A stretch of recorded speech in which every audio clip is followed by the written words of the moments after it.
तो मैं इस टाइम पर 3 YouTube channels 2.5 to be exact उसके साथ स्टडीज़ को मैनेज कर रहा हूँ और मैं वर्कआउट और मार्शल आर्ट्स भी करता हूँ और आज के टाइम पर मैं इन सबको एक साथ मैनेज कर रहा हूँ। तो आज की वीडियो में यही देखेंगे कि तुम कैसे एक साथ कई काम मैनेज कर सकते हो विदाउट कॉम्प्रोमाइजिंग योर हेल्थ। इसके लिए पहले तुम्हें 3 रूल्स को फॉलो करना होगा। पहले तुम्हें क्लियर करना है कि तुम्हारे लिए क्या चीज़ ज़्यादा इम्पॉर्टेंट है। तुम्हारे इंटरेस्ट कई हैं, लेकिन तुम्हारे पास पहले एक प्रायोरिटी होनी चाहिए। और मैं होप करता हूँ कि हम में से मेनली लोग अर्निंग रिलेटेड काम को टॉप पर रखेंगे और वो काम जो तुम अर्निंग के लिए कर रहे हो सकता है वो साथ ही साथ तुम्हारी हॉबी भी हो। मैं तुमसे पूछता हूँ, तुम रेस्ट करने के लिए क्या करना चाहोगे? अब मुझे नहीं पता कि तुमने क्या सोचा। हो सकता है कि तुम्हारे दिमाग में वेब सीरीज़ देखना आया हो या एनिमे और वीडियो गेम्स भी हो सकता है, लेकिन इन सब से फ़र्क नहीं पड़ता। तुम्हें बस सोना है। अगर तुम थके हुए और तुम्हें रेस्ट चाहिए तो बस सो जाओ। मोस्टली टाइम जब हम मल्टीपल चीज़ों को साथ में नहीं संभाल पाते और क्विट कर देते हैं, उसका रीज़न होता है हमारे ब्रेन का ओवरवेल्म हो जाना, और स्लीप उसी चीज़ को फिक्स करता है। अब कोई ऐसा फिक्स नहीं है कि तुम्हें रात में ही सोना है। अगर तुमने कोई काम किया है और तुम्हें नींद आ रही है तो तुम दोपहर में भी सो सकते हो। ये टोटली तुम पर डिपेंड करता है। वरना आई बेट कि एक दिन वो सारे काम करने के बाद अगले दिन तुम उनमें से एक भी काम नहीं करोगे, क्योंकि तुम एक ही दिन में ज़्यादा एग्जॉस्ट हो गए हो। तो इसके बाद अगर तुम कभी भी थकते हो तो तुम्हारे पास रेस्ट करने के लिए सिर्फ एक ऑप्शन है, और वो है स्लीप। और अगर टाइम नहीं है तो लाइट मेडिटेशन कर सकते हो।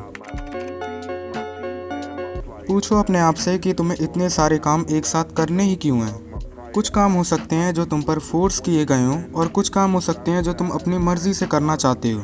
तो जो काम तुम्हें पसंद नहीं है और जिनको तुम पर फोर्स किया गया है, उन कामों को तुम्हें पहले करना है। जब तुम दिन की शुरुआत ही उस काम से करते हो जिससे तुम सबसे ज़्यादा हेट करते हो, तो बाकी के काम अपने आप आसान हो जाते हैं। जैसा कि ब्रायन ट्रेसी ने अपनी बुक में बताया है, ईट द फ्रॉग। जब तुम दिन का सबसे वाहियात, बोरिंग और मुश्किल काम दिन के स्टार्टिंग में कर देते हो, तो बाकी के काम तुम्हें बहुत आसान लगने लगते हैं। और मैंने ये पर्सनली ट्राई किया है। जिस काम को तुम हेट करते हो, उस काम को दिन में सबसे पहले करने के लिए तुम्हारे पास अच्छी खासी विल पावर होनी चाहिए, और इसे करने के लिए तुम्हें अपने कंफर्ट जोन से बाहर आना पड़ेगा, और ये रोज़ तुम्हारे लिए थोड़ा आसान होता जाएगा।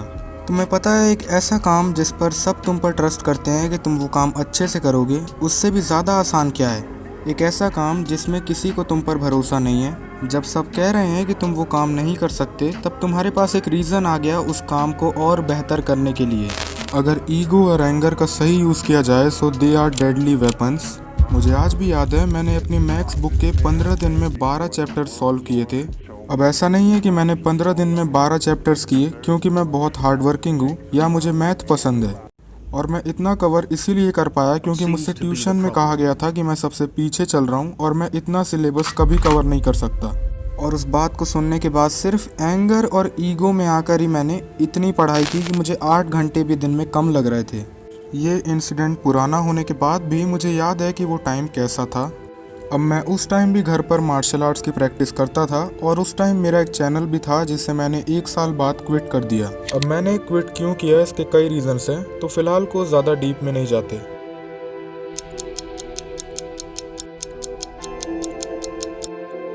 तुम हर काम टाइम के हिसाब से क्यों करते हो, और अगर एक काम भी तुमसे छूट गया तो तुम डीमोटिवेट होकर बाकी के काम भी नहीं करते। भले तुम 1 घंटे वर्कआउट ना कर पाओ, हो सकता है तुम्हारे पास टाइम ना हो, लेकिन तुम 10 मिनट तो कर ही सकते हो। तुम हर काम परफेक्टली करना चाहते हो और सारी चीज़ कल पर डाल देते हो, और ऐसे टाइम निकलता जाता है और तुम्हें पता भी नहीं चलता। फेल होने की तुम्हें आदत लग जाती है और तुम फिर यूट्यूब वीडियोस देखते हो। उन वीडियोस से तुम्हें मोटिवेशन मिलती है, जिसके कारण तुम कुछ दिनों तक काम कर पाते हो, लेकिन धीरे धीरे मोटिवेशन गायब होने लगती है, और एक ऐसा टाइम आता है जब तुम वहीं पहुंच जाते हो जहां से तुमने स्टार्ट किया था। Basically zero changes. तुम खुद को मैनिपुलेट करते हो। तुम्हारे पास किसी काम को ना करने के लिए हर बार कोई ना कोई एक्सक्यूज़ होता है जो तुम्हारा ब्रेन तुम्हें देता है, और तुम उस एक्सक्यूज़ को सच मान भी लेते हो, क्योंकि अभी तक तुमने खुद ही क्लियर नहीं किया कि तुम उस काम को क्यों कर रहे हो, उसका रीज़न क्या है। जब तक हमें नहीं पता हम काम किस रीज़न से कर रहे हैं, तब तक हम उस काम में कभी कंसिस्टेंट नहीं हो पाएंगे। तुम्हारा ब्रेन तुम्हें 10 रीज़न दे रहा है उस काम को ना करने के लिए, तो तुम्हें अपने ब्रेन को बस एक रीज़न देना है उस काम को करने के लिए, और अगर वो रीज़न वैलिड है तो वो तुम्हारे 10 एक्सक्यूज़ेस को कवर कर लेगा। इसके अलावा तुम इंस्पिरेशन ले सकते हो। उन लोगों से इंस्पिरेशन लो जो तुम्हारी फील्ड में तुमसे ज़्यादा मेहनत कर रहे हैं या ओवरऑल भी उस स्पेसिफिक काम में तुमसे बेहतर हैं। इससे तुम्हें एक टीम वाली फील आती है और तुम मोटिवेट रहते हो। एक राइवल या एक इंस्पिरेशन होना तुम्हारी वर्किंग कैपेसिटी को बढ़ाता है। जब भी तुम उन्हें हार्ड वर्क करते देखोगे तुम्हारे अंदर एक फोमो क्रिएट होगा, यानी कि फियर ऑफ मिसिंग आउट। इससे तुम्हारे अंदर एक डर रहेगा, अगर तुमने सही टाइम पर काम नहीं किया तो तुम पीछे रह जाओगे। फोमो एक बहुत ही पावरफुल चीज़ है, बस तुम्हें इसका यूज़ करना सीखना होगा।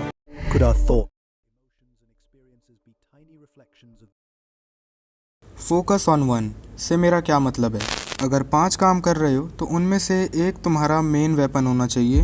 मुझे फ़र्क नहीं पड़ता कि तुम बाकी के 4 काम कैसे करते हो, लेकिन तुम्हें बस उस एक काम में सबसे बेहतर होना है। बाकी सब में अगर तुम अबव एवरेज हो तो भी अच्छा है, लेकिन उस एक काम में तुम्हें टॉप पर रहना है। नो वन केयर्स कि तुम एक साथ कितने काम कर रहे हो। अगर तुम सब में ठीक ठाक हो मतलब तुम किसी में अच्छे नहीं हो। टेक्निकली एक चीट कोड है जिसे तुम हर काम में अच्छे बन सकते हो, जिस पर मैं इन फ्यूचर एक बहुत ही बढ़िया वीडियो बनाने वाला हूँ। लेकिन अगर तुम कमेंट में बोलोगे तो शायद मैं अगली वीडियो ही उस टॉपिक पर डाल दूँ या उसके अगली वीडियो में। अब ये तुम पर डिपेंड करता है। तो अब वापस टॉपिक पर आते हैं।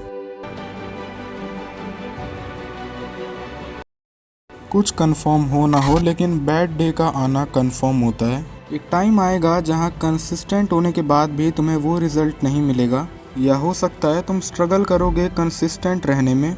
वैसे भी इतने सारे काम एक साथ मैनेज करना अपने आप में एक स्ट्रगल है।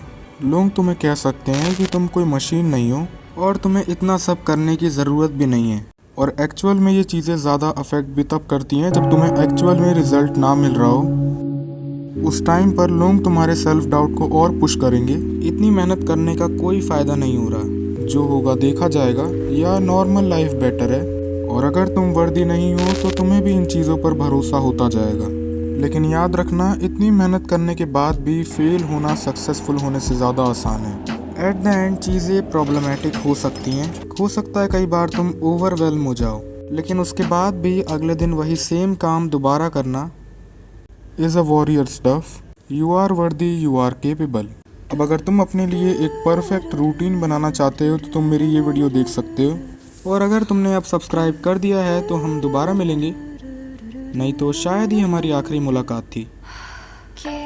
Bye bye. それらが結ばれるのは真の像